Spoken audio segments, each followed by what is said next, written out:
여러분 안녕하십니까? 사이언스 투데이입니다. 전 세계가 AI 기술 개발을 위해 끊임없이 노력하고 있는데요. 그런데 미국이 AI 반도체를 만드는 데 핵심인 고대 역폭 메모리, HBM의 중국 수출을 통제한다고 발표했습니다. 삼성전자와 SK하이닉스 등 국내 기업들의 타격이 불가피해 정교한 대책 마련이 필요해 보입니다. 오늘의 주요 뉴스부터 만나보시죠.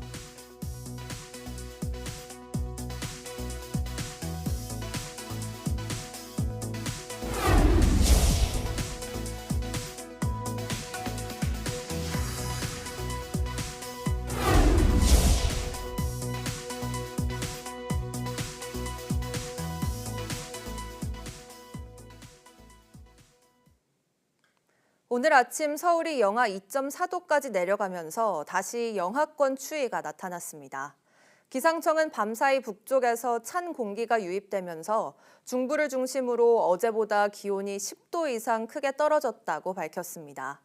특히 인천은 영하 2.7도로 한파주의보가 내려졌고 대전 영하 1.1도, 강원 철원 임남면은 영하 8.8도까지 내려가는 등 중부지방 대부분이 영하권을 기록했습니다. 한낮에도 서울과 파주 4도 등 중부는 5도 이하, 광주와 대구 8도 등 남부도 10도 이하로 쌀쌀하겠습니다. 특히 전국의 순간 풍속이 초속 15m, 산간 지역은 초속 20m의 강풍이 예상돼 체감 온도는 더 낮겠습니다. 이번 추위는 모레 아침까지 이어지다 낮부터 차차 오르겠지만 주말에 다시 영하권 추위가 나타날 전망입니다. 지구촌의 황폐화된 땅을 복원하고 사막화를 막는 데 2030년까지 최소 2조 6천억 달러, 우리 돈 3,650조 원이 필요하다는 유엔의 추산치가 나왔습니다. 현지 시간 2일 로이터 통신에 따르면 이브라힘 티아우 유엔 사막화 방지 협약 사무총장은 기후변화와 식량 생산 증가로 인한 지구촌 사막화 문제를 거론하며 이 같은 유엔의 산정치를 공개했습니다. 티아우 총장은 기후변화로 가뭄이 더 심해지고 횟수도 빈번해지고 있으며 인구 증가로 식량 수요가 늘고 있다고 지적했습니다. 그러면서 인류가 행동에 나서지 않으면 지구촌이 대격변을 겪게 될 위험이 더 커진다는 점을 의미한다고 짚었습니다. 아울러 토지 황폐와 사막화 대응을 위해 민간이 더 큰 역할을 해야 한다고 강조했습니다.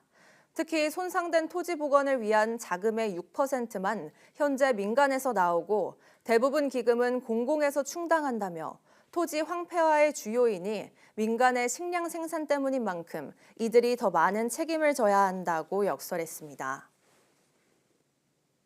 유엔 최고법원인 국제사법재판소에서 기후위기에 대한 탄소 배출국의 법적 책임을 따지는 재판이 시작됐습니다.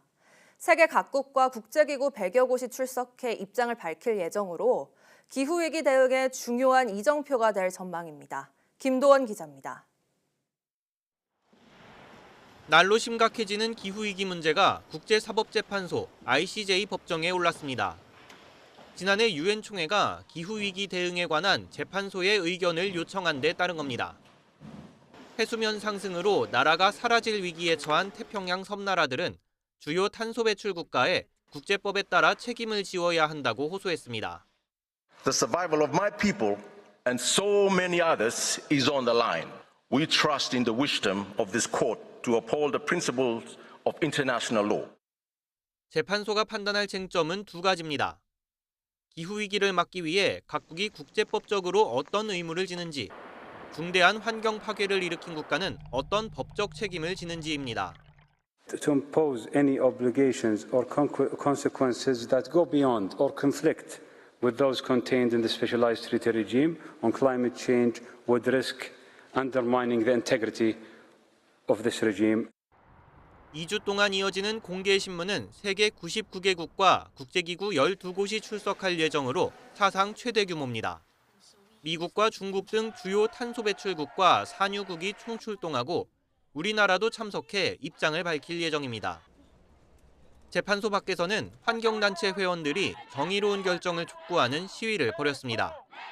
결론은 내년 중 나올 전망으로 구속력은 없지만 다른 기후위기 관련 소송의 법적 근거로 인용될 수 있어 주목됩니다. YTN 김도원입니다. 손님이 포장 구매하겠다며 음식이나 음료를 일회용품에 받아놓고 마음을 바꿔 매장에서 먹는 경우엔 점주에게 과태료를 부과하지 않는 방안이 마련됩니다. 환경부는 일회용품 규제 업무 처리 지침을 개정해 고객 변심으로 일회용품을 매장에서 사용하는 경우엔 과태료를 부과하지 않는다는 규정을 신설할 예정입니다. 현재 식품업소에서 사용이 금지된 일회용품은 플라스틱 컵과 빨대, 막대, 접시, 수저, 포크, 나이프 등입니다.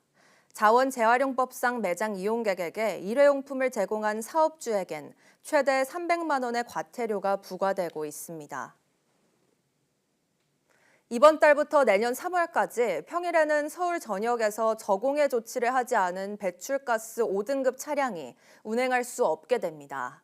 서울시는 고농도 미세먼지 발생이 잦은 겨울을 맞아 미세먼지 계절 관리제를 시행한다고 밝혔습니다. 우선 저공해 조치를 하지 않은 배출가스 5등급 차량은 평일 오전 6시에서 오후 9시까지 서울에서 운행할 수 없고 만약 적발된 경우 하루 10만 원의 과태료가 부과됩니다. 아울러 시는 대기오염 배출시설 700여 곳에 대해 특별 점검을 벌이고 대형 공사장의 경우 사물 인터넷 기술을 적용한 상시 감시 체계를 구축해 미세먼지를 실시간 살핀다는 계획입니다. 또 난방 분야 미세먼지 감축을 위해 가정용 친환경 보일러 8만 대를 보급하고 호텔과 백화점 등 에너지 다소비 건물을 대상으로 적정 난방 온도 준수 여부도 점검합니다.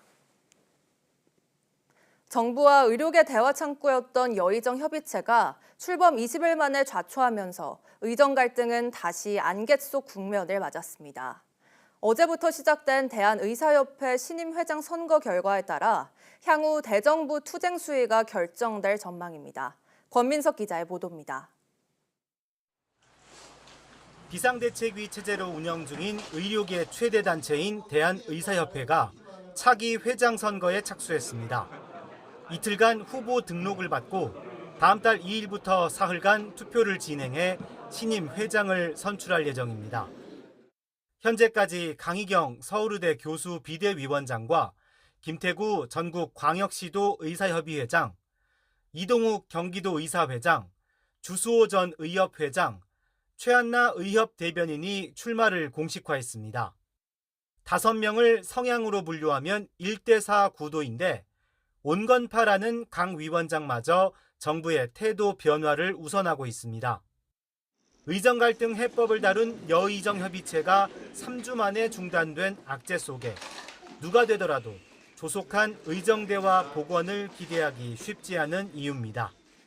납득하기 어려운 이유로 거부하면서 정책의 변화는 있을 수 없다는 한치도 물러나지 않는 일관된 입장에 우리는 절망하지 않을 수 없었습니다.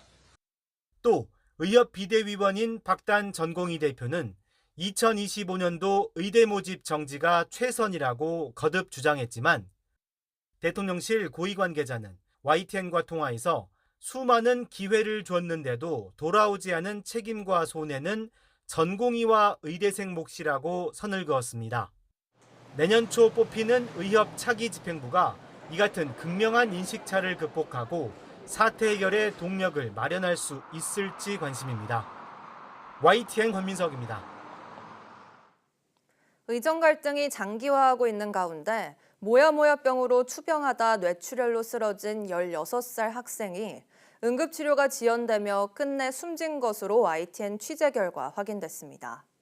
해당 학생은 응급실을 찾아 헤매다 6시간 만에 겨우 첫 수술을 받았고 일주일 만에 목숨을 잃었습니다. 정현우 기자가 보도합니다. 지난달 15일 새벽 수원 주택가 골목으로 구급차가 들어옵니다. 구급대원들이 황급히 움직이고 잠시 뒤 출발합니다. 뇌혈관이 좁아지거나 막히는 모야모야병을 앓던 16살 A군이 뇌출혈로 쓰러진 겁니다. 머리 아파 이러고 그게 마지막이었거든요. 그래서 조금만 기다리라고 하고서 계속 정신 차리라고 하고. 구급차에 올라탄 뒤 구급대원들은 급히 아이를 치료할 병원을 찾기 시작했습니다. 당시 이곳 골목 일대에서 16살 A군을 태운 구급차는 한동안 움직이지 않았습니다. A군을 받아줄 응급실을 찾기 위해 전화를 돌리는 중이었기 때문입니다. 인근 중소병원과 대학병원 두 곳을 포함해 할 수 있는 데까지 모두 연락을 취했지만 진료가 가능하다는 곳은 없었습니다. 빠꾸놓고 계속 전화하더니 뭐 오셔도 지금 뭐 안 돼요. 그럼 오시면 오세요. 이렇게 말해가지고. 겨우 집에서 9km 떨어진 응급실 한 곳이 연결됐고 첫 신고 70분 만에야 병원에 도착했습니다. 너무 무서웠어요.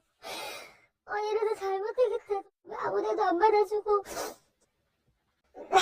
진짜 너무 할 수 있는 게 없었어요, 제가. 하지만 해당 병원은 수술이 어렵다며 다른 곳으로 안내했고 이 과정에서 또 4시간이 흘러 첫 신고 6시간 만에야 학생은 수술대에 올랐습니다. 제때 적절한 치료를 받지 못한 A군은 사경을 헤매다 결국 일주일 만에 세상을 떠났습니다. YTN 정현우입니다.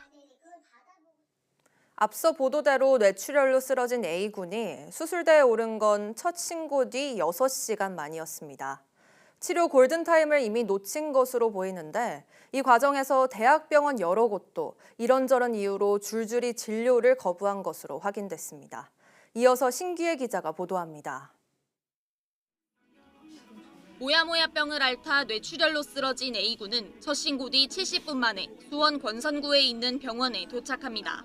당시 의료진은 희귀병의 뇌출혈까지 확인되자 치료가 불가능하다고 판단하고 다른 병원 전원을 결정합니다. 그래도 왔으니까 빨리 이제 이 안에 하면 되겠다는데 저희 어머니 죄송한데 수술이 안 돼요. 저희는 뭐 장비랑 선생님이 없어요. 이렇게 얘기하더라고요. 해당 병원에서 다른 대형 병원에 긴급 연락했던 내용을 입수해 살펴봤습니다. 서울에 있는 대학병원은 중환자실에 자리가 없다는 이유로 용인에 있는 대학병원도 인력 문제로 답변에 시간이 걸린다. 수원에 있는 대학병원 역시 전원이 불가하다고 알려왔습니다. 다른 한 곳은 아예 연락조차 닿지 않았습니다. 그 병 자체가 그렇게 쉬운 병은 아니라고 하더라고요. 그때 약물 치료는 하셨던 것 같은데. 결국 중앙응급의료센터에 응급 상황을 올려 다시 이 병원에서 15km 떨어진 군포에 있는 병원에서 첫 신고 뒤 6시간 만에야 수술을 받았습니다. 하지만 목숨을 살리지는 못했습니다. 남편이 저한테 그냥 보내주자. 고생했으니까 보내주자고. 우리가 너무 많이 잡았다고. A군을 받아주지 않은 대학병원들은 YTN에 중환자실에 자리가 없어 불가능했다. 또는 응급실에 내원하더라도 의료진이 없어 배후 진료가 어려웠다고 해명했습니다. 의정 갈등의 여파로 인한 의료 공백 때문으로 추정되는데 생때 같은 아들을 잃은 엄마는 지금도 품에서 자식을 놓지 못하고 있습니다. 지금도 못 보내고 있어요. 사실은 제가 실감도 안 나고. 그 의사 선생님들도 이렇게 사람들이 죽고 나가는 거 알면은 마음이 안 좋지 않을까요? YTN 신기혜입니다. 300병상 이상 대형 종합병원이 분원을 설립할 때 보건복지부 장관 승인을 받도록 하는 개정안이 국회를 통과했습니다. 개정의료법은 병원급 이상 의료기관을 개설할 때 시도 의료기관 개설위원회의 사전 심의를 받도록 규정했습니다. 또 100병상 이상의 종합병원을 개설하거나 300병상 이상 종합병원 개설자가 병원급 의료기관을 추가로 개설할 경우 복지부 장관 승인을 받도록 했습니다. 의료인이 임신 32주 이전에 인부 등에게 태아 성별을 알리지 못하도록 한 규정은 의료법에서 삭제됐습니다. 어제 본회의를 통과한 개정안은 국무회의 의결을 거쳐 시행됩니다.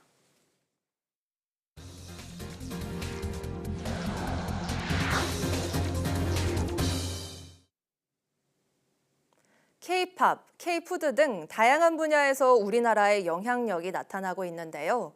과학기술과 예술의 융합으로 새로운 문화산업을 만들기 위해 과학기술계와 문화예술계의 석학들이 한자리에 모였습니다. 임늘솔 기자가 보도합니다. 게임 속 캐릭터가 순식간에 영화배우처럼 바뀝니다. 게임의 실시간 실감화 기술을 적용해 현실감을 극대화시켰습니다. 기존 생성형 인공지능 기술의 한계였던 시간축 떨림을 실시간으로 제거한 덕입니다. 그 인포메이션 데스크에서 사람을 대신해 안내하는 그런 디지털 휴먼을 실감나게 바꾸는 데도 사용할 수 있고요.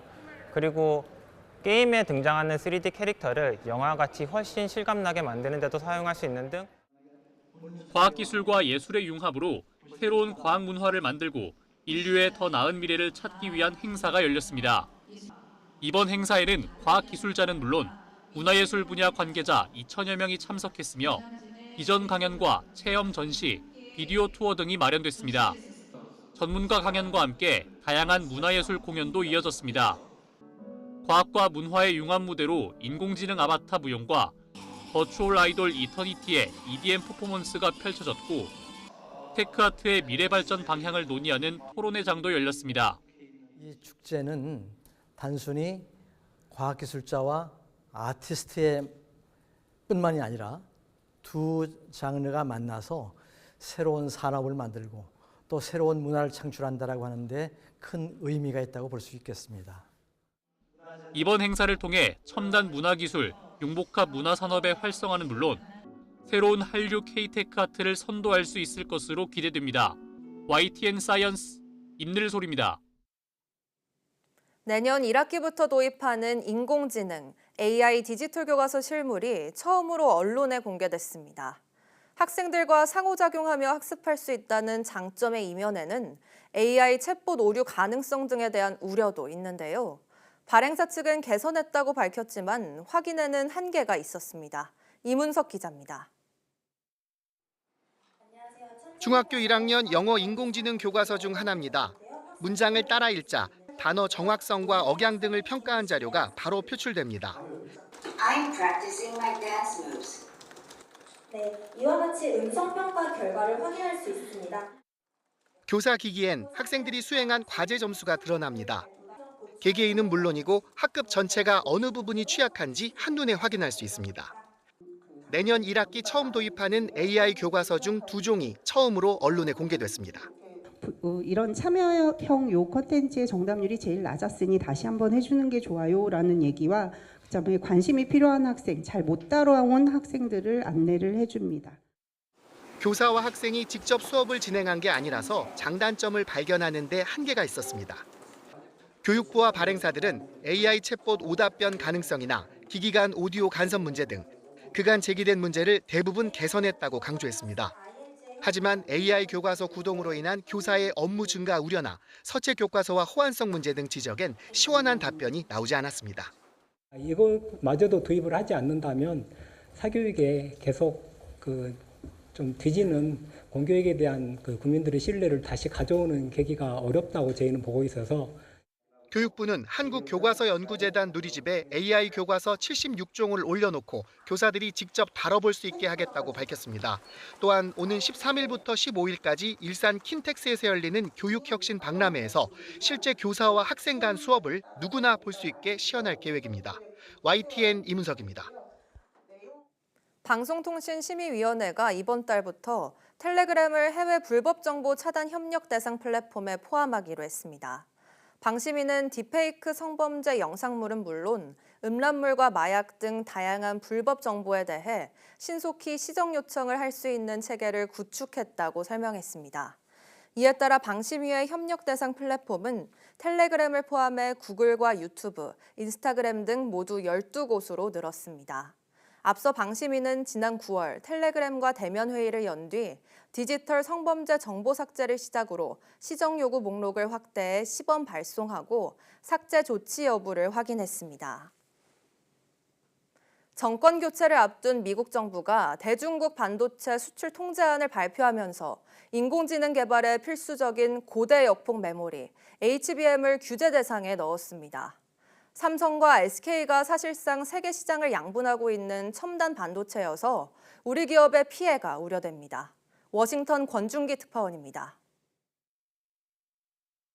바이든 행정부 들어 세 번째이자 마지막이 될 대중국 반도체 규제안에는 고대역폭 메모리 HBM이 수출 통제 대상에 포함됐습니다. 최근 중국이 집중하고 있는 인공지능 반도체 개발을 막기 위한 조치입니다.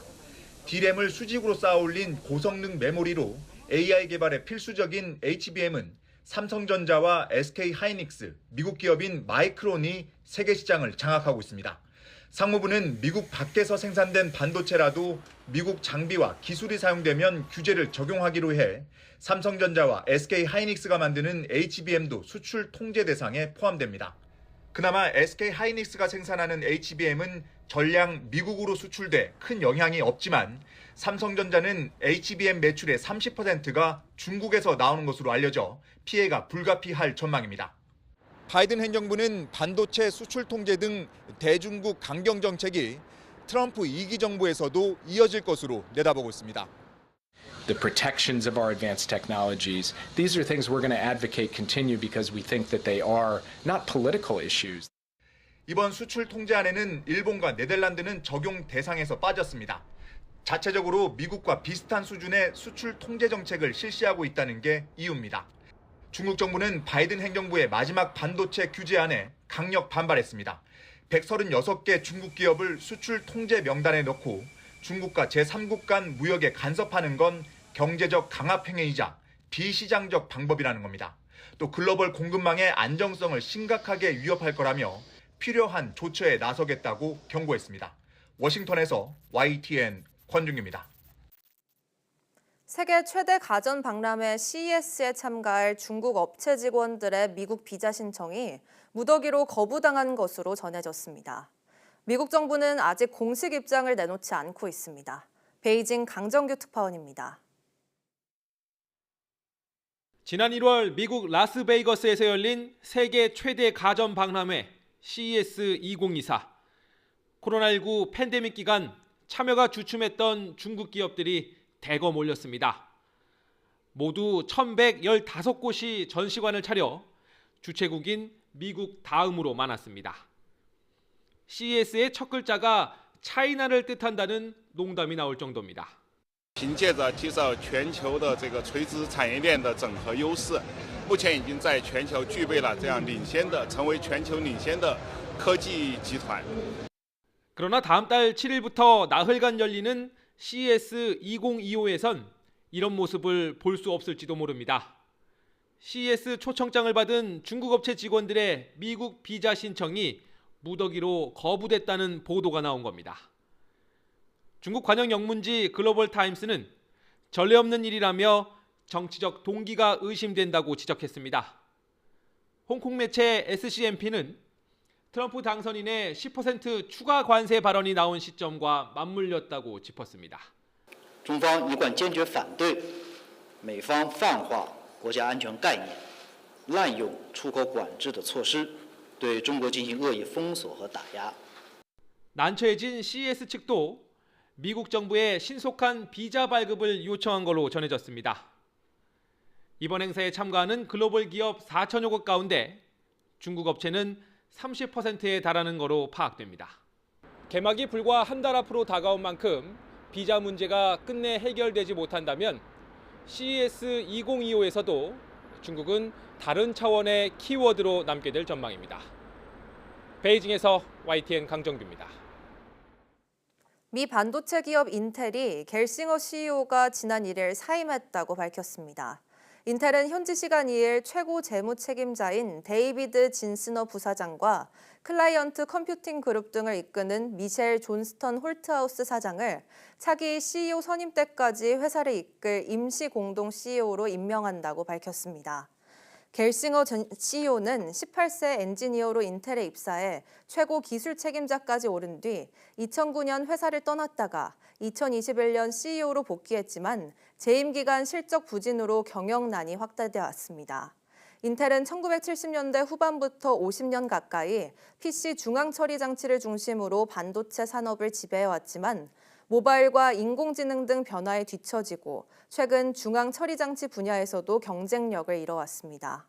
겔싱어의 사임 발표로 뉴욕 증시에서 인텔 주가는 개장 초 약 3% 상승하기도 했습니다.